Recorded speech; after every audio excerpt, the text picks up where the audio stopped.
یہ میں نے کہا نا دوسرے دعوے کے متعلق ہے کہ اللہ کے سوا کوئی عالم الغیب نہیں ہے۔ اچھا، حضرت کے بعد فرشتے بیٹے کی کیا لے کر آئے؟ خوشخبری لے کر آئے، اور وہ ہے کس شکل میں تھے؟ انسانی شکل میں، بشر کی شکل میں تھے۔ اس لیے حضرت ابراہیم علیہ الصلاۃ والسلام نے انہیں نہیں پہچانا اور یہی سمجھا کہ ان کے پاس آدم زاد آئے ہیں، اور پھر اس لیے کہاں فوراً تشریف لے گئے؟ باورچی خانے تشریف لے گئے اور بچھڑے کا گوشت بھون تل کر لائے۔ اس سے معلوم ہوا کہ حضرت ابراہیم علیہ الصلاۃ والسلام عالم الغیب نہیں ہیں۔ اگر غیب دان ہوتے تو حضرت کو معلوم ہو جاتا کہ یہ میرے پاس فرشتے بیٹھے ہیں، یہ انسان نہیں ہیں۔ ٹھیک ہے، معلوم ہوا حضرت ابراہیم علیہ الصلاۃ والسلام غیب دان نہیں تھے۔ اگر حضرت ابراہیم علیہ الصلاۃ والسلام غیب دان ہوتے تو پھر ان کے لیے بنا ہوا تلا ہوا بچڑا کبھی بھی بنا کر لے کر نہ آتے۔ بات سمجھ میں آ گئی؟ وگرنہ اللہ تعالیٰ کا اگر مقصد یہی ہوتا ہے انبیاء کی تبلیغ بیان کرنا، جس طرح پیچھے 3 قصوں میں اللہ تعالیٰ نے انبیاء کی تبلیغ کا ذکر کیا ہے کہ انہوں نے اپنی قوم سے یہی، حضرت ابراہیم علیہ الصلاۃ والسلام نے کیا نہیں تبلیغ کی تھی اپنی قوم کو، بلکہ انہوں نے سب سے پہلے اپنے والد محترم کو تبلیغ کی تھی، یا ابت لما تعبد ما لا یسمع ولا یضر، کہ اے ابا جان تو ان کی پوجا پاٹ کیوں کرتا ہے جو تیری نہ پکار کو سن سکتے ہیں، نہ تجھے کوئی نفع نقصان پہنچا سکتے ہیں، نہ تیرے کسی کام آ سکتے ہیں۔ ٹھیک ہے، حضرت ابراہیم علیہ الصلاۃ والسلام نے تو تبلیغ ہی اپنے باپ سے شروع کی، اپنے گھر سے شروع کی، پھر محلے، پھر خاندان، پھر شہر پہ آئے۔ پیچھے آپ پڑھ کے آئے ہیں اللہ تعالیٰ حضرت ابراہیم نے ستارہ پرست قوم کو کس طرح مناظرہ کیا، ان کو کس طرح دلائل سے سمجھایا، اللہ کی وحدانیت کو اللہ سمجھایا حضرت ابراہیم نے۔ لیکن یہاں پہ حضرت ابراہیم کی تبلیغ کا ذکر نہیں کیا اللہ تعالیٰ نے کہ انہوں نے اپنی قوم سے یوں فرمایا یوں فرمایا۔ معلوم ہوتا ہے اللہ تعالیٰ بیان کرنے کا مقصد یہی ہے کہ اللہ تعالیٰ اپنے وہ دوسرے دعوے کو ظاہر کرنا چاہتے ہیں کہ میرے سوا عالم الغیب کوئی نہیں ہے۔ تو حضرت ابراہیم علیہ الصلاۃ والسلام کو اگر پتہ ہوتا کہ یہ میرے پاس فرشتے ہیں، انسان نہیں ہے، تو کبھی بھی ان کے لیے کھانا تیار کر نہ لاتے۔ معلوم ہوا حضرت ابراہیم عالم الغیب نہیں ہے۔ ہر چیز کو جاننے والی ذات صرف کس کی ہے؟ اللہ تعالیٰ کی ہے۔ اور دوسری بات یہاں یہ سمجھیں کہ حضرت ابراہیم علیہ الصلاۃ والسلام فوت بھی نہیں ہوئے، بلکہ کیا ہیں؟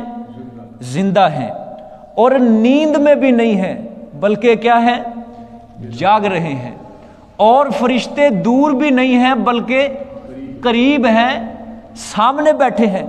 ٹھیک ہے، لیکن آپ کو اپنے سامنے بیٹھے فرشتوں کا بھی علم نہیں ہو سکا کہ یہ ملائکہ میرے پاس یہ ملائکہ ہیں یا بشر ہیں، یہ میرے دشمن ہیں یا دوست ہیں، یہ میرے پاس خوشخبری لے کر آئے ہیں یا کس ارادے سے آئے ہیں۔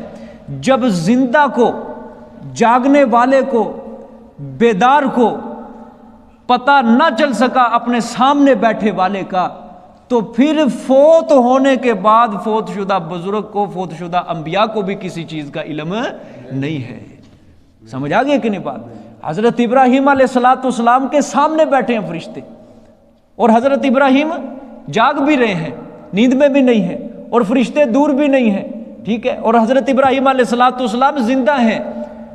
ٹھیک ہے، لیکن حضرت ابراہیم علیہ الصلاۃ والسلام پہچان نہیں سکے۔ معلوم ہوتا ہے حضرت ابراہیم علیہ الصلاۃ والسلام عالم الغیب نہیں ہے۔ دور والے کو بھی پتہ نہیں چل سکتا، نیند والے کو بھی پتہ نہیں چل سکتا۔ ٹھیک ہے، اور اللہ تعالیٰ کی ذات کیا ہے؟ حی قیوم ہے، ہمیشہ سے زندہ رہنے والی ذات ہے، ہمیشہ سے قائم ہے، ازل سے ابد تک ہے، نہ اس کی کوئی ابتدا ہے نہ اس کی کوئی انتہا ہے۔ اللہ ہی عالم الغیب ہے۔ سمجھ آئی؟ اچھا، تیسرا مسئلہ ایک اور سمجھ لو، ملائکہ بھی عالم الغیب نہیں ہے۔ سمجھ آئی؟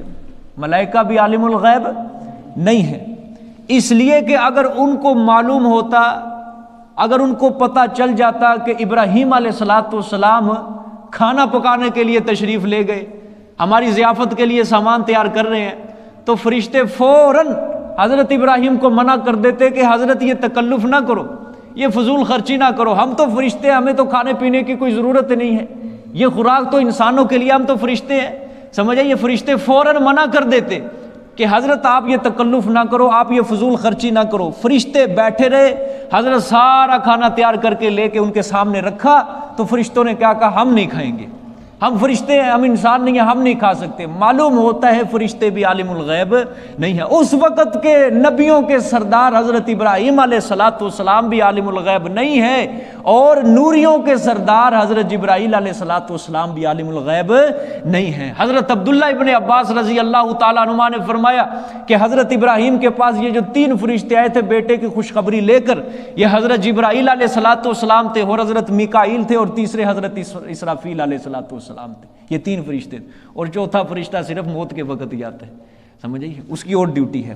معلوم ہو گیا، ثابت ہو گیا کہ لا یعلم من فی السماوات والارض الغیب الا اللہ، زمین اور آسمان میں جو بھی چیز ہے وہ غیب کو نہیں جانتی، الا اللہ، مگر صرف غیب کو جاننے والی ذات کس کی ہے؟ اللہ کی۔ سارے بولو غیب کس کی ذات ہے؟ جان اللہ کی ذات ہے، سمجھ آئی ہے؟ لا یعلم من، ماں نہیں ہے یہاں پہ، کیا ہے؟ من۔ میں نے آپ کو سمجھایا ہے کہ ماں عربی کے اندر غیر ذوی العقول کے لیے استعمال ہوتا ہے، کہ جو چیز عقل نہیں رکھتی، غیر ذی روح چیز ہے، غیر جاندار چیز ہے، اس کے لیے ماں کا لفظ استعمال ہوتا ہے۔ اور جو زمین و آسمان میں ذوی العقول چیز ہوتی ہے، ذی روح چیز ہوتی ہے، عقل والی چیز ہوتی ہے، اس کے لیے کیا استعمال ہوتا ہے؟ من۔ اللہ فرما رہے ہیں زمین و آسمان میں جو بھی ذی روح چیز ہے، ذوی العقول چیز ہے، وہ کوئی بھی زمین و آسمان کی کوئی بھی غیب کو نہیں جانتا ہے، مگر غیب کو جاننے والی ذات یہ صرف میری ہے، الا اللہ۔ اللہ کے بعد استثناء صرف اللہ نے اپنے لیے کیا ہے کہ زمین و آسمان کا غیب اگر جانتا ہے تو صرف اللہ جانتا ہے۔ اگر کوئی نبی ولی جانتا ہوتا تو اللہ کے بعد اللہ کسی رسول کا بھی نام لے دیتے، اپنے پیغمبر کا نام لے دیتے، آخری پیغمبر جو انبیاء میں سب سے اونچی ذات رکھنے والے، اس کا نام لے دیتے، جب آپ صلی اللہ علیہ وسلم بھی عالم الغیب نہیں۔ معلوم ہوتا ہے دنیا کی کوئی ہستی عالم الغیب نہیں سوائے اللہ کے۔